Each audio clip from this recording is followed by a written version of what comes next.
Live from the mist-enshrouded mountaintop fortress that is X and Y Communications headquarters, you're listening to the world-famous Mountaintop Podcast. And now, here's your host, Scott McKay.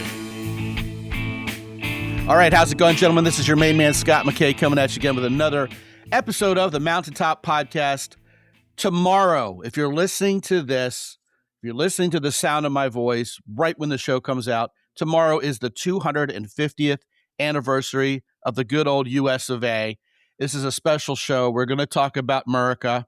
And if you're outside America, hold space for us because we're celebrating. I don't do this. I'm not really jingoistic about being American. I am rather jingoistic about being a Texan. But that's a different thing. Actually, I'm very proud to be an American. I have an American passport, travel the world. I do believe our country is the greatest country on earth, and I don't think it's only a biased opinion because it's a well-traveled opinion. Y'all in Australia, you're doing pretty well, okay, but you're still not America. Today with me, returning to the show for probably the fourth or fifth time, is one of the busiest guys I know, and for good reason. He's very popular because he's very smart, he's very cool, and everybody just loves having him around. He makes the room a better place when he's there. So what better guy to come talk about American men and American women, which is the topic of today's show, especially American women, by the way. We'll beat our chests a little as American men and be proud of ourselves. But hey, we want to talk about the chicks. We want to talk about the chicks. You want to talk about the chicks as much as we do, so we might as well dive right in. Tommy Breedlove is the author of Legendary. And he has been speaking, he's been holding masterminds, and he is from the great state of Georgia, which not coincidentally is right here in the United States of America. He is an all-American dude. Tommy, welcome back, my brother. Hell yeah, brother. You got me all fired up about the 250th anniversary of America. I have traveled the world as well. I am biased and think it's one of the greatest places. And greetings from the beautiful Appalachian Mountains, some of the oldest mountains in the world, if not the oldest mountains in the world, here in North Georgia. So stoked to be here, brother. Yeah, man. Greetings back at you from the independently spirited San Antonio, Texas, where we fought the Alamo, which most people don't really know outside Texas. That was actually a lost battle. Bad. That's where you got Remember the Alamo, and San Jacinto a little bit later is really where things got cleared up. Yeah, I lost some pretty famous people there too. Yeah, including my sixth great-grandfather. Oh, no kidding. Makaja Autry. So I am a son of the Alamo. That's you amazing. got your Crockett's and Sam Houston's and Sam Bowie. That's right. Of Bowie knife fame. Yeah. Yep. All those guys. John Wayne, of course, famously died at the Alamo. Many times probably during that scene. Anyway, man, enough about us. Actually, not enough about us. Yeah, and literally not enough about us. I think the first place I want to go with this particular show is you are a little younger than me. You were 2 years old in 1976. I was. I was about to turn 10 during the bicentennial, July 4th, 1976, 200 years. Now, you can argue whether 200 is as big a deal as 250. I kind of would argue 250 might be a bigger deal than 200 because, it's a quarter of 1,000. 250 is a nice round number, whereas 200 is just a couple 100s. But the bicentennial was humongous. We talked about it for 2 years. I had a little H.O. Tycho train set that had America and 250 on it, and there was America 200, right? Bicentennial. I had bicentennial shirts, hats, peanut butter and jelly. I remember the quarter. Yeah, man. Yeah. Yeah. The quarters. Yes. You bet. For a while there before they started making, quarters, all kinds of things on the tail side. There was a 1976 special quarter. Yeah, you bet. Yeah, you do. You remember all this stuff. With the eagle. Right. Exactly. That's right. Yeah. And a different eagle than typical. Yep. It was a bigger celebration. It just seemed like we took a real long time to get around to going, oh, yeah, America 250. And I don't know if it's because fewer people are patriotic. I don't know whether it's because Donald Trump is president, and since Donald Trump wants to celebrate the country's 250th birthday, everybody says, oh, we certainly can't do that if Donald Trump's in on it. At least 60 million say we can't do that, right? Right, exactly. But something weird has happened, and I mean, I do see a smattering of America 250 things. People sort of got in on board right there at the last minute going, all right, well, now that it's a week or two away, maybe, but certainly not for 2 years leading up to it. What do you think went on there, man? I don't know, brother. I honestly don't know. It's interesting. I'll say this. My father, who is 86 years old, we just moved him to my hometown. He's getting up there, needs help. But he is a Marine veteran of Vietnam. I think he did 2 terms there, or 2 stints there. 2 terms is probably the wrong word. And he's been talking about it for 2 years. Very similar to the 200, the bicentennial. What do you think happened? I don't know. It's interesting. I think we're preoccupied with all the wrong things now. I think all over the world, people are preoccupied with social media and being Instagram famous or LinkedIn successful or TikTok dance party. Yeah. I think it got lost in the shuffle. I think most Americans, if they've traveled anywhere, I think there are people here who have an alternate agenda and want to hurt everything that we stand for and all the freedoms that we've fought so hard for. And I think we're coming out of a very difficult time with 2020, with all of that stuff that happened there and the pandemic. And I think we're still recovering from all of that. I really do, as a nation. I think we're healing. They've made the media, like him or not, they've made Donald Trump the Darth Vader. They really have, or the savior, right? So it seems more, I don't know the right word, divided than it ever has. Well, it's an all or nothing logical fallacy that really drives eyeballs, drives views and clicks. When you polarize something, it causes people to pay attention to it. Yeah. And so we see that pervasive around everything in media nowadays. And their job is to divide us. Their job is to sell media. Their job is to scare us. I mean, we are the users, so they want to sell us whatever media they're pouring down us. So I think the propaganda machine, I think the social media machine, I think we're coming out of a tough time. But I think, when it gets here, and tomorrow on this show, I think it's going to be a pretty damn big deal. Yeah. And the people that are here, even the people that right now are ashamed to be here because they don't like our particular president, they know they have the right to protest that, unlike so many places in the world that it could be so bad if they even said one bad word. So it's interesting. Yeah. Blame it on capitalism, right? You have the right to do whatever they want, say whatever they want, divide us in the media the way they want to pay the bills. I just thought it was interesting how Iran leveraged our own freedom against us to create ill will in America and to get people actually rooting for them. I thought that was fascinating to watch. Yeah, because people were so gullible. Gullible and ignorant and uninformed. And you can look around everywhere in America and find a Persian person. My neighbors from Iran. Neighbors are from Iran. Talk to them and ask them why they're here. Yes. Most of them don't really want to be here. They love being here, but they want to be back home. Right. And there's a reason they're here. Talk to them and understand why they're here, That's right. Why they love this place, why they love everything we stand for. And you will know real quickly what actually is happening over there in Iran. Yeah, I think far too many Americans in general just think everybody who's from the Middle East is Ahmed, the dead terrorist. I kill you, and they're just really nice people who want to peacefully coexist, and they're actually really hospitable. You meet 100%. First thing they do is invite you over, and the dinner is amazing. You know what I mean? Especially Persians are cool. Wow. Oh yeah, really. I actually have been to the Middle East a number of times, and I actually really enjoy it. I think for those who don't know, Iran and Persia are the same place. Yes. And believe it or not, say that. Iran is a wonderful place to visit. I've never been there, and I'm itching to because of all the history and all the Persian history. And they make carpets there, and it's actually everybody I know who's ever been there says the people are among the friendliest in the world, and it's a fascinating place. Yeah, incredible history, incredible food, incredible everything. Really, Persian women are beautiful. Indeed. If you can get them out of their hijab, indeed, which is tricky. Yeah. American women, who are the subject of this show, I'm going to go ahead and just start the debate. I doubt there will be a debate, but let's have a little fun. Resolved. American women are the hottest in the world, and I've been everywhere. Ooh. You hear about Russian women. You hear about Persian women. You do hear about Persian women. Persian women are underrated.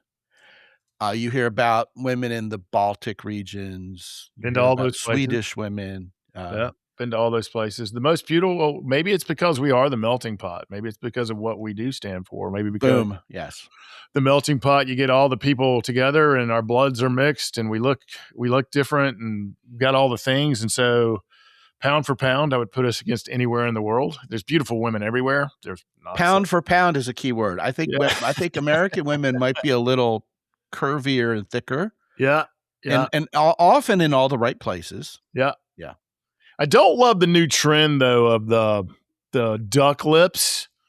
I don't like that. I don't like the way people look with the duck lips. That's a new thing, and everybody wanting to look the same. And I don't know where that came from. I don't know if it came from the Kardashians or wherever. Like huge lips, and where they're. You look at 6 women, they all look exactly the same. I like the diversity of people who look different and are curvier in one place or smaller here or bigger there. I love that. And there's this fad right now of making everybody look the same and puckering things up and busting things out. And yeah, I'm not a big fan of that, but that's a personal preference. Yeah. It's a trick if you're getting AI to draw pictures of hot girls for you, which I do legitimately in my work. They all look the same. Yeah. They all look like AI slop. They're all hot, but they all look like they're sisters. Yeah. Yes, you have to kind of prompt AI to get you women who look differently. Yeah, and for it's sure. not always easy. But now that's translating into the real world. Now, I'm going to counter your argument, which I don't disagree with. I think a lot of times, that's the way fashion trends tend to go. Oh, yeah. Women especially will latch on to something and they all want that look. I mean, back in 1976, 50 years ago, when there was a bicentennial going on, women didn't all look like duck lip chicks. They all looked like Dorothy Hamill. That's true. With a bob haircut, which you never see nowadays. And so, this too shall pass, hopefully. I think one of the things that makes American women particularly amazing is, unlike picturing a French woman or, even dare I say a woman from India, which is a huge diverse population, or a Russian woman, or, pick a country, Ukrainian woman, Persian woman, you're going to have a mental image. You're going to see this woman in your brain. Now, when I say American woman, you could picture a Texas mama in a Suburban. You could picture a Southern belle in her Daisy Duke shorts. You could picture a New York City haute couture fashionista chick with the sunglasses, looking all cool and regal. You could picture a New England preppy chick dripping in Vineyard Vines clothes. You could, of course, picture the California girl, and I'm not sure the Beach Boys got it right. Okay? Yeah. At least not 60 years later, 60 years later. You can damage the Portland woman. You can take that one. Right, exactly. A lot of tattoos, a lot of superficiality, probably still lots of bikinis. I know women in California are still hot. I know that. But I'm voting for the Southern chicks and the Texas mamas. But the thing is, see, you have this variety. They may all be doing duck faces into their Instagrams nowadays, Tommy. Yeah, sure. But I do think there's this diversity of types within America, not only because of what you said, it's a melting pot, which is a wonderful point. But I also think that America has such diversity within its own borders that, I left out the Mexicanitas and, the women who, you have all these other Latina women are a whole different, several types of genres, actually. California Latinas, Texas Latinas, so and many Boricuas are all different. Yeah. Yeah, we have so many African-American people in the that too. In the Southeast United States. Right. Yeah, and beautiful, beautiful. And I'm from a very diverse part of the world in South Atlanta. I live in the Northern Mountains now, but in South Atlanta, not everybody looked like me, which was awesome. We had an Asian population, a major African-American population, a Latino population, and regardless of what the news says, 95% of us got along really well and dated each other. So it was awesome. Awesome. Yeah, that's right. And, people in the real world just want to get along. Yeah, we really do. Like the whole world. We just want to enjoy each other's company. And, and it's been that way for several decades. Yeah. I mean, when I was in high school, there was some racism. But, even when it's not mixed company, just a bunch of white people, people don't talk racist. It's like, okay, is everybody else gone? All right, let's all act like racists now. Right. It doesn't happen.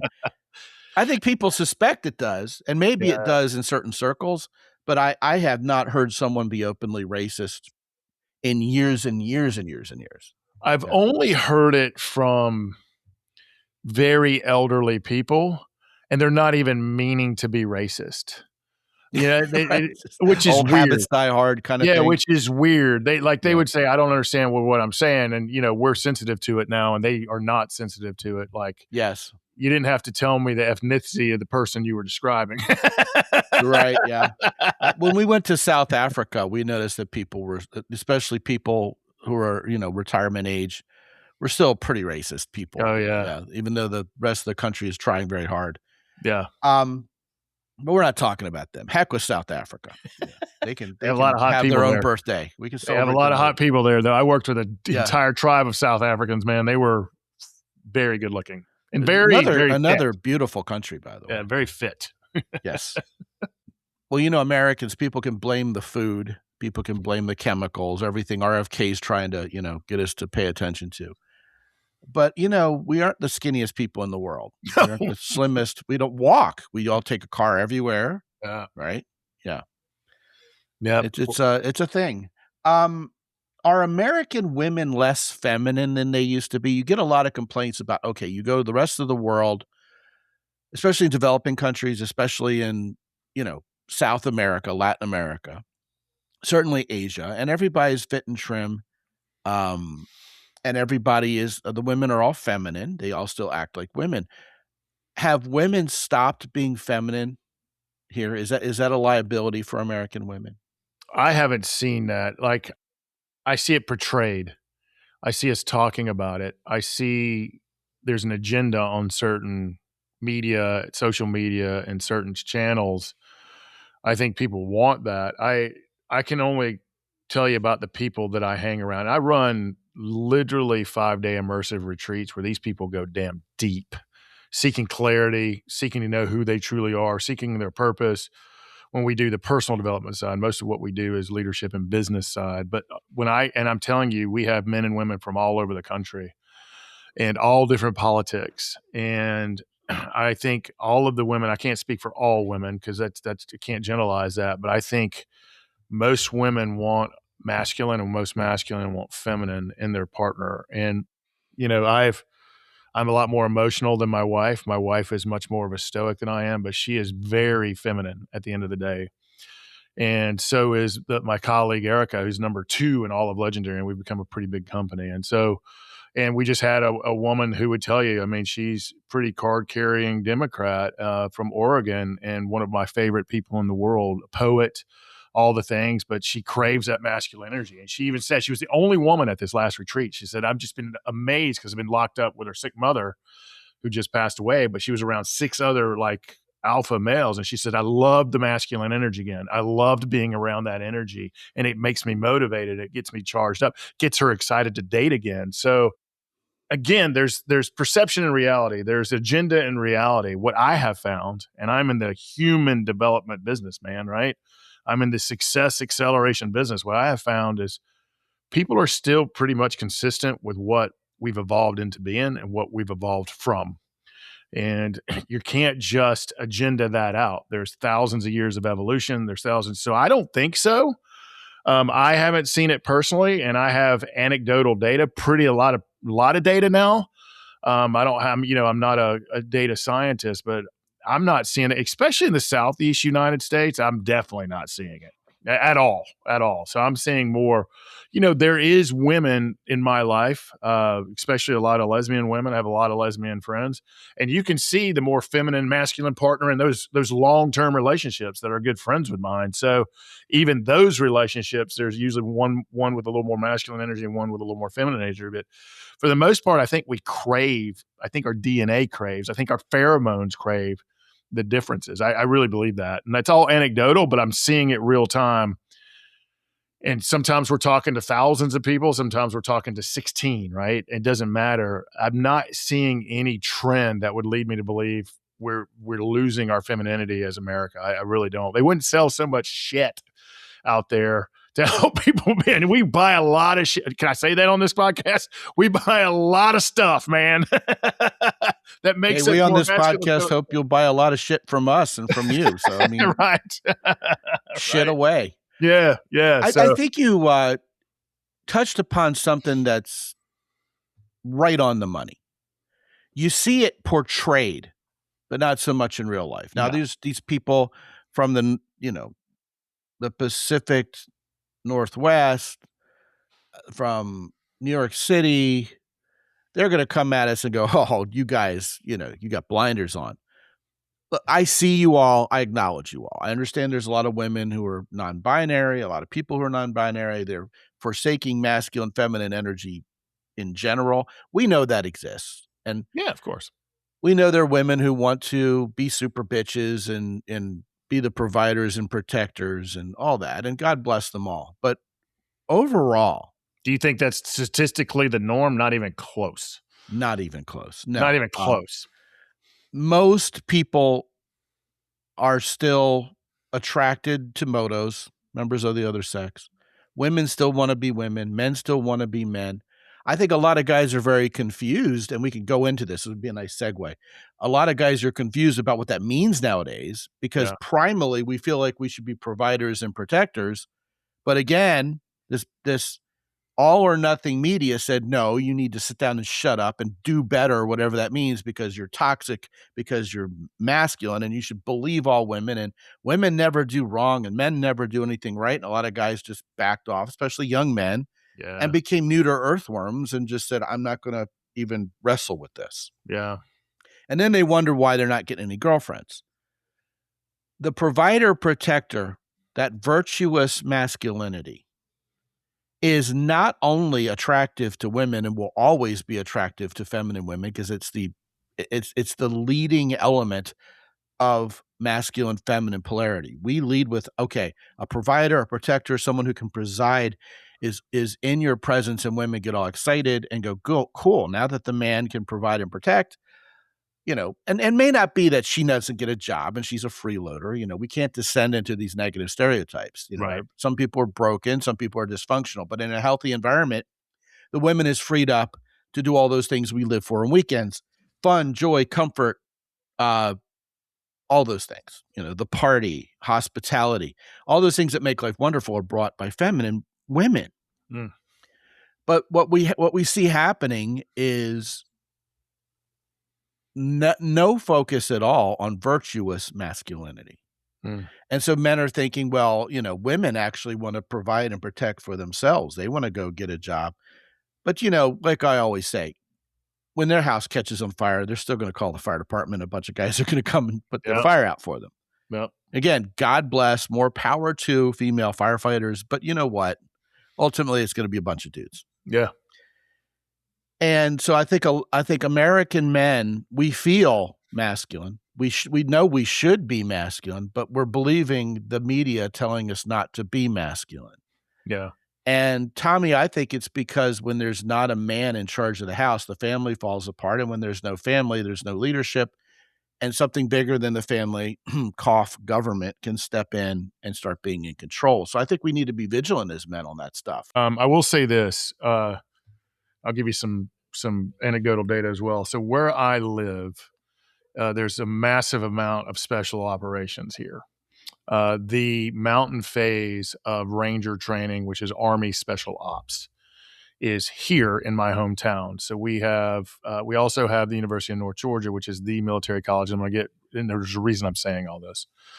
And so the best of the best, I get to be around them. I'm part of some of their trainings. And so let me tell you the data. It's still 98% men. But let me tell you, the women who actually make it through it are world-class and elite badass people, man, both mentally and physically, but they don't lower the standards. So, but statistically, you're right. We have to, going back, and let's not overstate that. Something I think we both said, there's also pheromones and energy and smell and what we crave and what is our DNA and hundreds and hundreds of thousands of years of evolution. You're not going to media that away.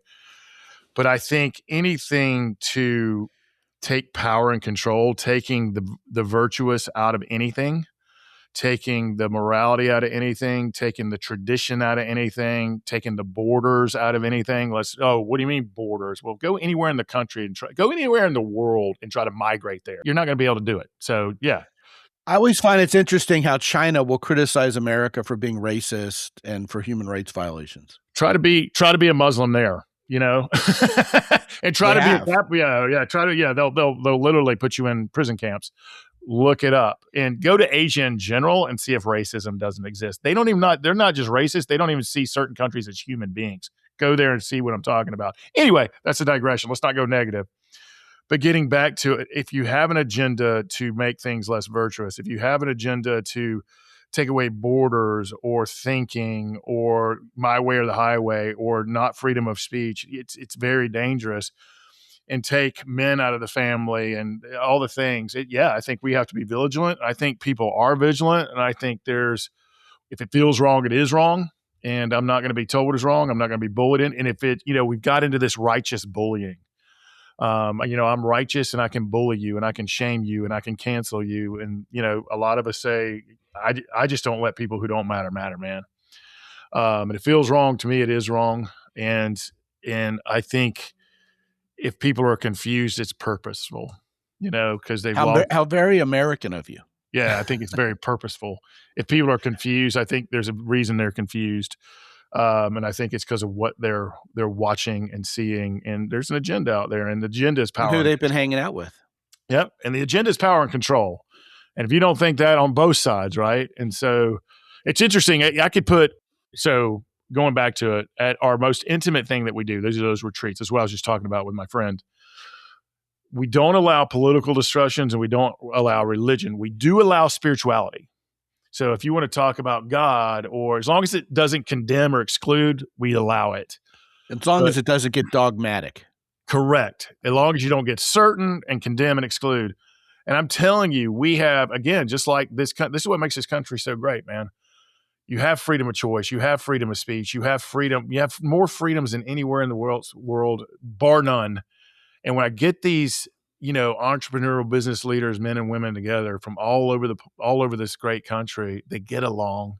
They like each other. They go deep, and they don't get into the politics. They don't get in the mud. There's no noise there, and it just works, man. And I think that's what's beautiful about this. But yeah, do we need to be vigilant on all of this? For lack of a better word, righteous bullying? Hell yeah, we do. Because if it feels wrong, it is wrong. Yeah, it seems like freedom has come full circle, and now people feel freedom to even be jerks. Yeah.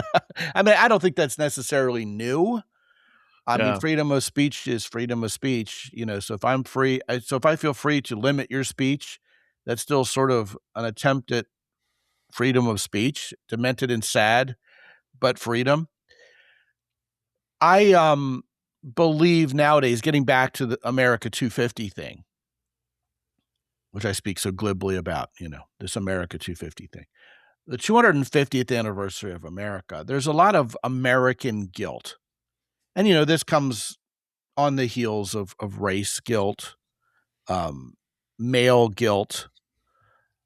We have American guilt. America, for years and years, since certainly World War I, has been the New York Yankees, Los Angeles Dodgers, Los Angeles Lakers of the world. We buy the team and expect to win the championship, and everybody rolls their eyes because we're not the underdogs ever, except in ski jumping in the Winter Olympics. We're definitely the underdogs there. But in everything else in the world, America first. And so when a president comes along and says, why are we supporting the entire world? Why are we the world police? We should be America first.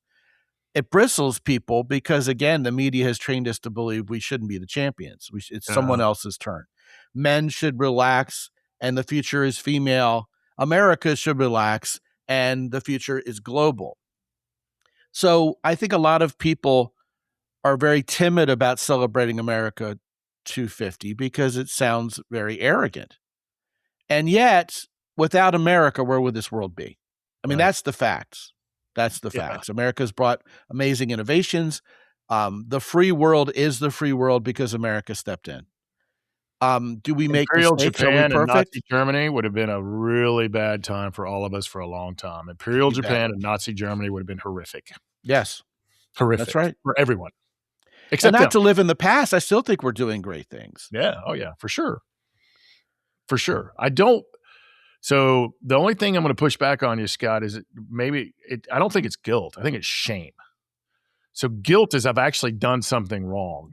Shame is I am bad because I'm American because, yes, 200 years ago, or, technically 85 years ago, 65 years ago, we still had very racist tendencies. Well, I'm 52 and didn't have anything to do with that.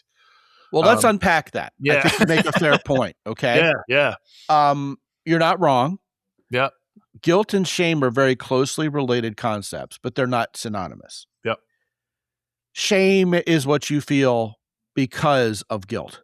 Yeah. And shame is given to you by someone else too, by the way, most of the time. Oh, it can be imposed, yes. Yeah.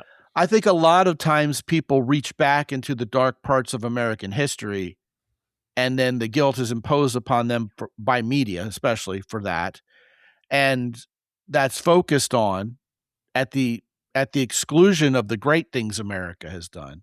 And therefore people feel shame for being American because of what we've done. Or it could be the New York Yankees, Los Angeles Lakers thing. Especially when we go overseas, it's like, yeah, I'm kind of sorry, but I'm an American. I had someone tell me one time, "Oh, when you go overseas, just tell everybody you're Canadian." I'm like, "What? I'm not doing that. I'm not. I'm proud to be an American." And they're like, "Well, you're going to get what you deserve." And I go everywhere, and people don't hate Americans. You hear the Stewie word there, deserve? That's a shame-based word too. Like, what do you deserve, Scott? Yeah, that's shame. Deserve. Well, now you're talking to the deserve what you want guy. Yeah. So, I mean, I have deserve in my very URL, but I'm coming from a position of moving away from an entitlement mentality. Yeah. Instead of I deserve this, give it to me. I kind of have to earn the woman of my dreams. I have to be the kind of guy she wants. So, deserve is a nuanced word. Yeah. But I agree. It can be weaponized in the way you're talking about. Yeah.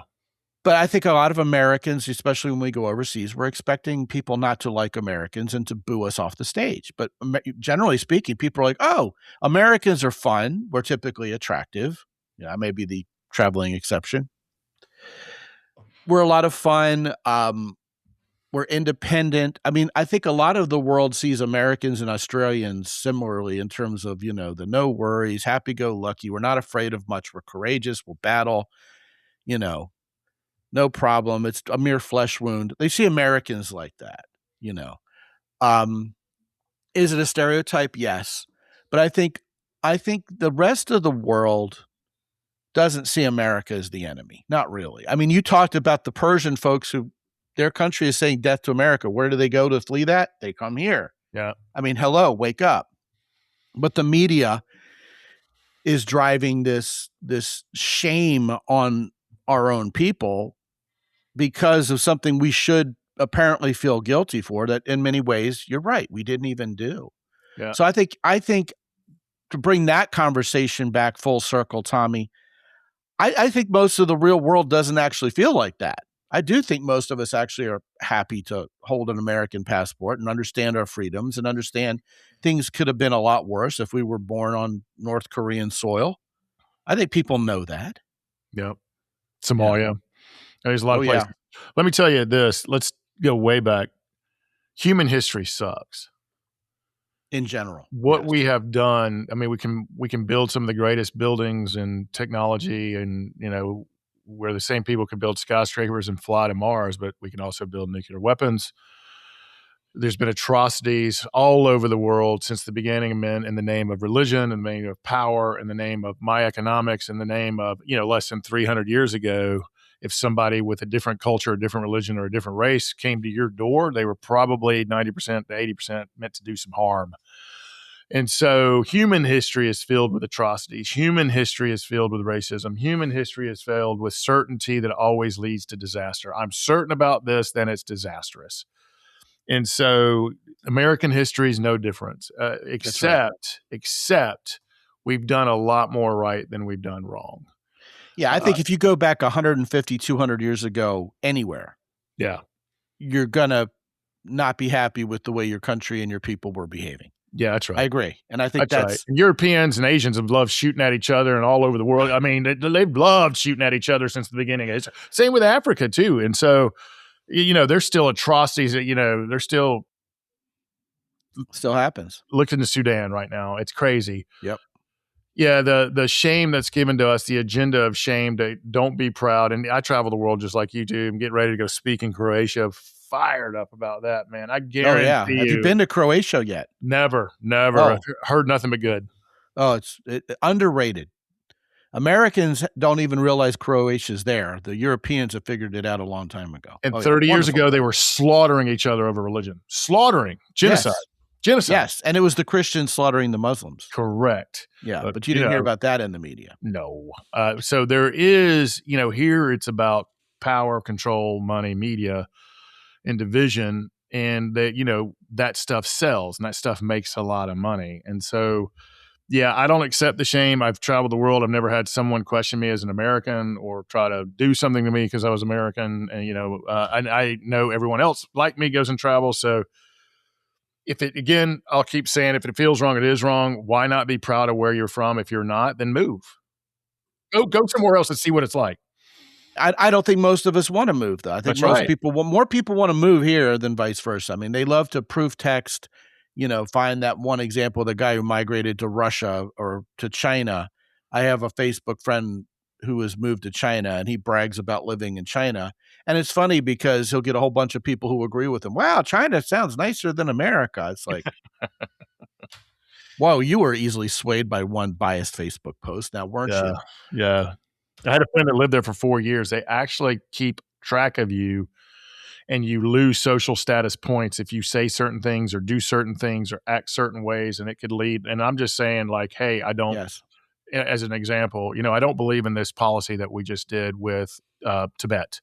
You could lose 60 points, and then at 80 points, you could go to prison. So, yeah, be careful what you wish for over there. Yeah. I mean, I understand China's really cool, and it's come a long way, especially since the first time I went there when people were still riding bicycles around. Pretty advanced. It was smoggy. I mean, I understand that you can't believe the media on anything. But American men have deservedly put up the concept of heroism and benevolent heroism, being the good guy, even in Hollywood. And, Hollywood was the first bully pulpit of culture globally. Americans and the way people look at Americans from abroad, and the way people look at American broads, all of that has been influenced by Hollywood from early on. And the good guys were heroic. That's right. The bad guys were Russians or always had British accents. The bad guys always had British accents. They can't be Americans. They're usually good looking too, though. The bad guys. Sales tickets. But Baywatch. That's another thing we didn't touch upon that deserves at least lip service. Is a lot of foreign guys think American women are sluts because of what they've seen on TV. They may not be really far off. I mean, again, God bless the U.S. of A. Yeah, but it's certainly not like Eastern European culture or places that were devoid of organized religion for a long time. Those people have, the boundaries there are different. But indeed, American men have been put up as heroes, and we've been heroes. And we as American men are raised to be heroes. And I'm not sure it's like that everywhere in the world. And I think that's another thing that makes America great. Now, if you're a cad or you're a jerk or you're an a-hole or you're a villain, well, then, go to therapy or something. But I think most Americans want to do right. And you see that despite our bickering, when the chips are down, when there's a storm, when there's a hurricane, when there's a flood, what do the men do? They show up. Yeah, they show out. And that's the way it always ends up happening.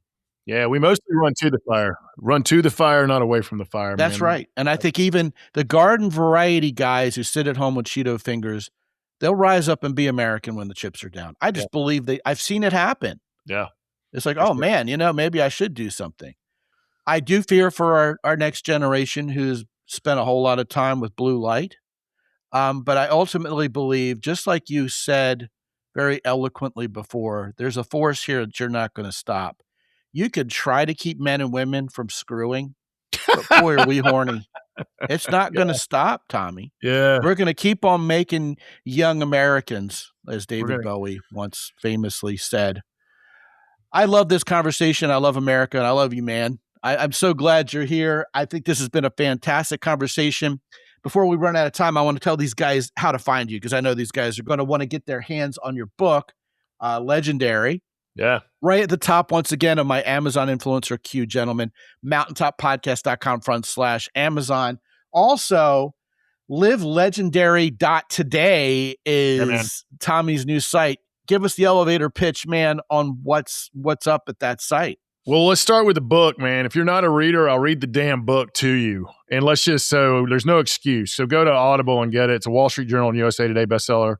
And just like Legendary, what they'll find at the website and what they'll find in the book, Legendary is about aspiring to be legendary, not only being elite at what you do. So it's for that driven, ambitious business leader and entrepreneur. It's not for the rest of the world. It's not for the ambivalent. It's not for the apathetic. It's not for the entitled. It's not for the victimhood. But if you want to be elite at what you do and you want to be elite in who you are or aspire to be those things, go to livelegendary.today. Start with listening or reading the book. If you want to hang out with world-class and badass people in amazing places and connect, to challenge each other, to connect, and God willing, conquer your business and life goals, come check out one of our communities, masterminds, programs, retreats, adventure experiences. But we're not for everybody. I'm just telling this podcast. Just don't call me if you're fucking lazy. We're not for you. But if you want to be an elite at what you do and who you are, we're your place, man. So check out the book. Let me read it to you.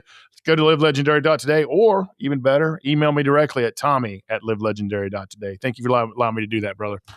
Now, you see, gentlemen, I had the right guy for the show today. How American was that pitch, man?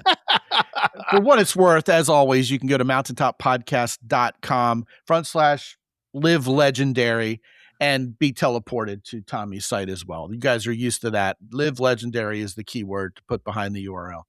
Yeah. One thing we didn't talk about is we have better cars than anybody in the world. Until Ferrari can build SUVs and four-wheel drives and pickup trucks instead of just sports cars, I'm going to stick to my guns there. I have a Bronco with no top and no sides on it right now to drive these beautiful mountains. It's a badass car and can do and go anywhere. And take your beautiful American woman with you. Damn right. With her blonde hair and her green eyes. Gentlemen, if you've not been to Mountaintop Podcast lately, go grab the free report. It's a new one. I've had the same one up there for years. I switched things up a little. I made this one super simple to wrap your head around. Flip the switch. 5 ways to get better with women immediately. You don't have to memorize anything. You don't have to learn anything. You can just start doing this stuff. How American of me, right? Immediate gratification on tap. Get that at Mountaintop Podcast. Our 3 American sponsors are just about as patriotic as you can get. Jocko Willink's company, Origin in Maine. The guys at Heroes Soap give back a percentage to wounded warriors. The guys at the Keyport out of Austin, Texas. The everyday carry device that every American man needs. Hey, go check out our sponsors. It's America's birthday. Use the coupon code MOUNTAIN10 to get whatever you want. Hell yeah. Gentlemen, God bless you. God bless America. Happy birthday, America. And until I talk to you again real soon, this has been Scott McKay from X&Y Communications in San Antonio, Texas. Be good out there.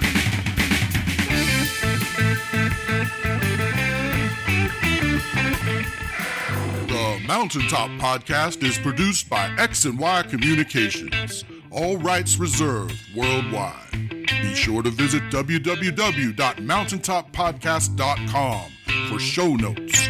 And while you're there, sign up for the free X&Y Communications newsletter for men. This is Ed Roy Odom speaking for the Mountaintop Podcast.